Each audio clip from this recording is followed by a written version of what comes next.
Hello friends, YouTube family में आपका स्वागत है। ज्योति मंगानी में कल हमने कबीरदास की करे थे जिन कवियों का परिचय।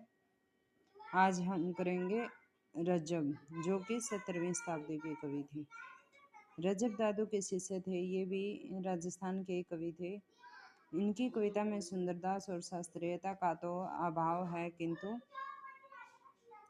किंतु पंडित हजारी प्रसाद द्विवेदी के अनुसार रजब द्वारा निश्चय की दादू के शिष्यों में सबसे अधिक कविता लेकर उत्पन्न हुए थे।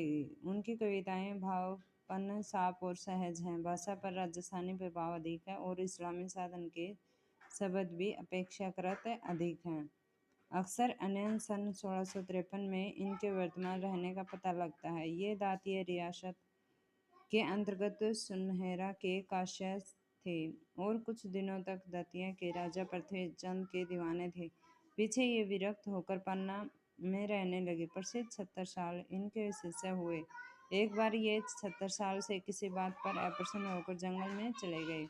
पता लगने पर जब महाराज 70 साल क्षमा प्रार्थना के लिए इनके पास गए, तब इन्हें एक झाड़ी के पास खूब पैर फैलाकर लेटे हुए पाया। महाराज ने पूछा, पांव पसारा कब से? चट से उत्तर मिला, हाथ समेटा जब से। ये विद्वान थे और वेदांत के अच्छे ज्ञाता थे। इन्होंने योग और वेदांत का कई ग्रंथ लिखे। कीर्तियां राजयोग, विज्ञान योग, ध्यान योग, सिद्धांत योग, विवेका दीपिका, ब्रह्म ज्ञान, अनयन प्रकाश आदि। दुर्ग सप्तमी का भी हिंदी पद में अनुवाद किया। मुल्कदास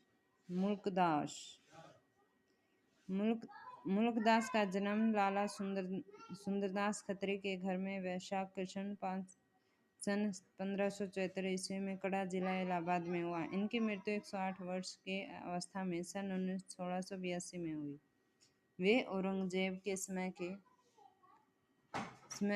में दिल के अंदर खोजने वाले निर्गुण मत के नामी संतों में हुए हैं और उनकी गद्दियां कड़ा, जयपुर, गुजरात, मुल्तान, पटना, नेपाल और कुबल तक में कायम हुई। इनके संबंध में बहुत से चमत्कार और करामतें प्रसिद्ध हैं। कहते हैं कि कई बार इन्होंने एक डूबते हुए शाही जहाज को पानी के ऊपर उठाकर बचा लिया था और रुपये का तोड़ा गंगा जी में तैरार कर कड़े से इलाहाबाद भेजा था। आलसियों का यह मूल मंत्र इन्हीं का है। अजगर करे न चाकरी, पंछी करे न काम, दास मुल्क का कही गए सबको दाता राम। सुंदरदास। ये कल करेंगे हम। लाइक और सब्सक्राइब करें। Thank you for watching me.